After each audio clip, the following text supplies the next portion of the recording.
और अब बारी है माननीय मुख्य अतिथि महोदय डॉक्टर महेंद्र सिंह साहब को सुनने की, जो कि बहुत ही विद्वान व्यक्ति है, व्यक्तित्व है और जिन्होंने हमेशा हम सबका मार्गदर्शन किया है, चाहे हमारी रामलीलाएं हो, हमारा उत्तरायणी कौतिक हो और आज उत्तराखंड महोत्सव में आकर के उन्होंने पूरा पर्वतीय समाज को गौरवान्वित किया। मैं उनसे अनुरोध करूंगा कि अपना आशीर्वचन मार्गदर्शन हम सबको प्रदान करें। माननीय मुख्य अतिथि महोदय।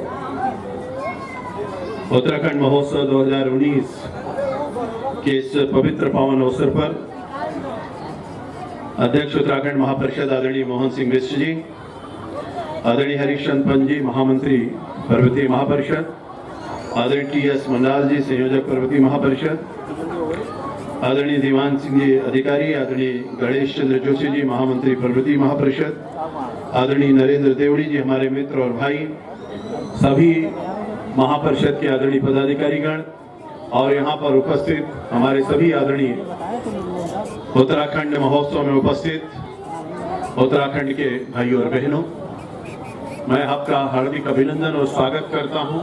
आपको बहुत बहुत बधाई देता हूं।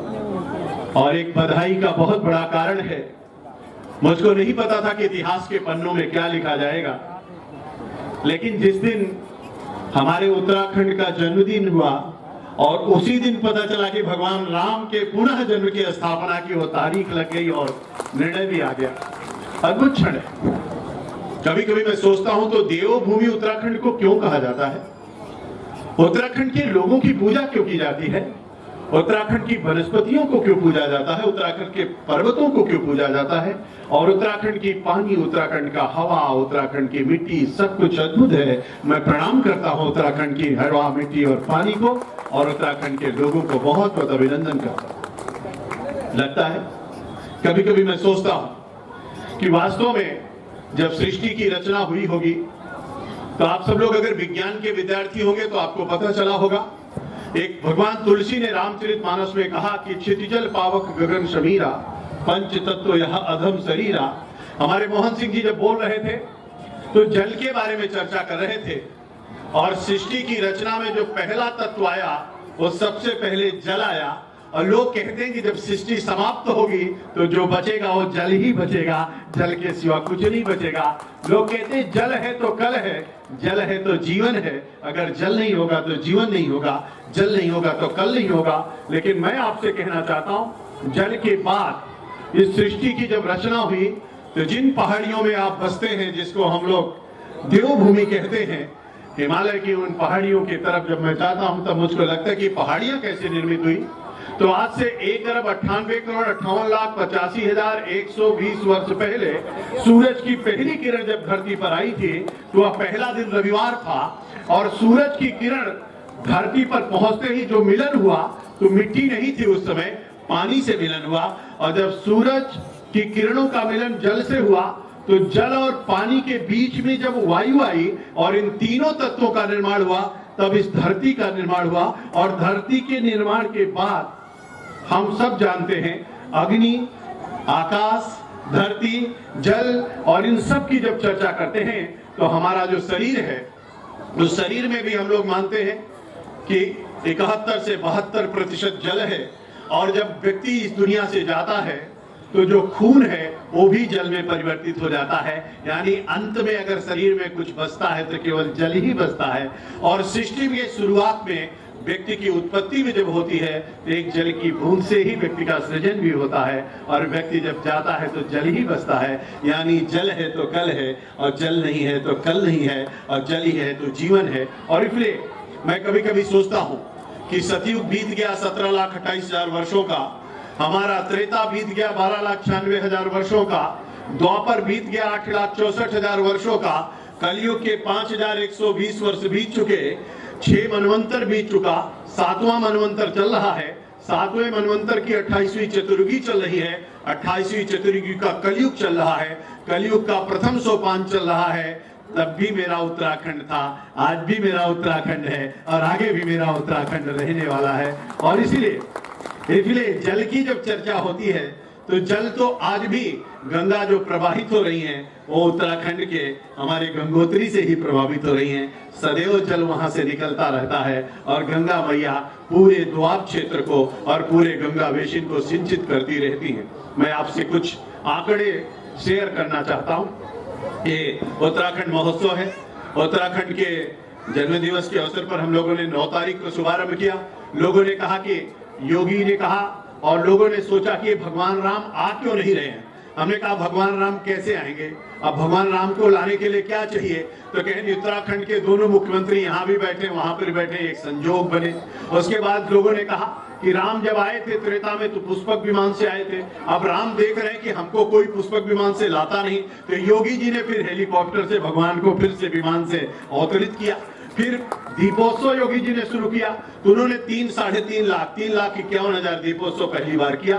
तो राम को लगा कि ये दीपोत्सव तो हो गया, लेकिन हमारी अयोध्या कहाँ है। ऋग्वेद में है, यजुर्वेद में है, सामवेद में है, अथर्ववेद में है, पुराणों में है, गीता में है, महाभारत में है, लेकिन वहां जब राम ने देखा तो अयोध्या थी नहीं, वहां तो फैजाबाद था। तो राम कहे तो मैं तब आऊंगा जब मेरी अयोध्या मुझको मिलेगी। तो योगी जी ने तुरंत फैजाबाद को अयोध्या बना दिया, उन्होंने अयोध्या कर दिया।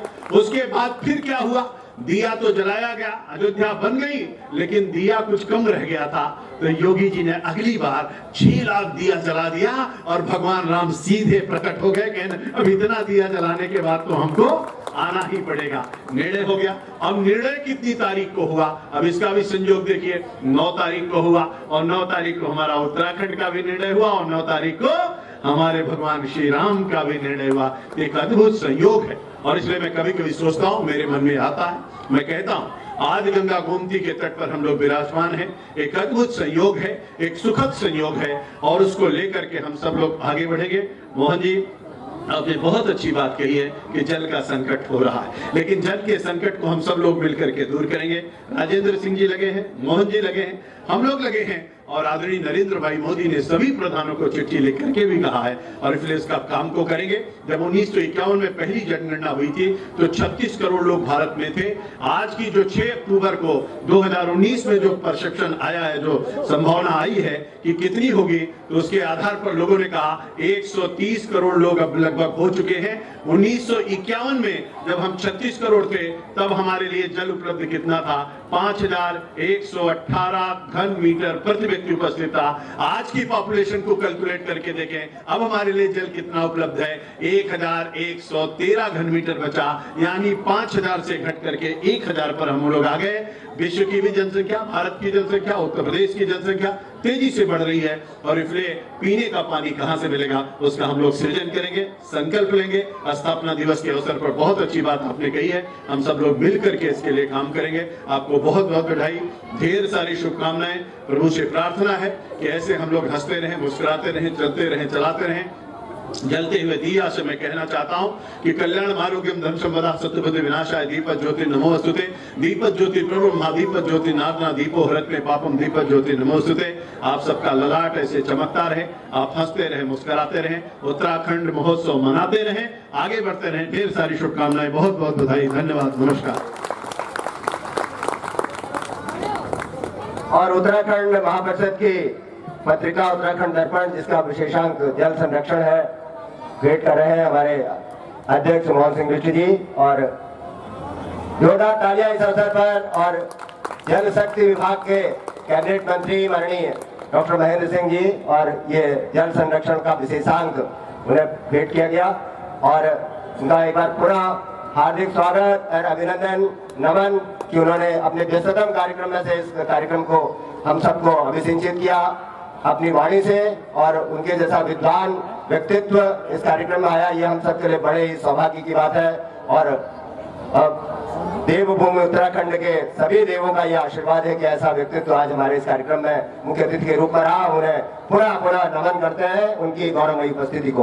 और कार्यक्रमों, सांस्कृतिक कार्यक्रमों के सिलसिले को आगे लाएंगे, जहां पर हमारे पंतनगर सांस्कृतिक समिति के बच्चे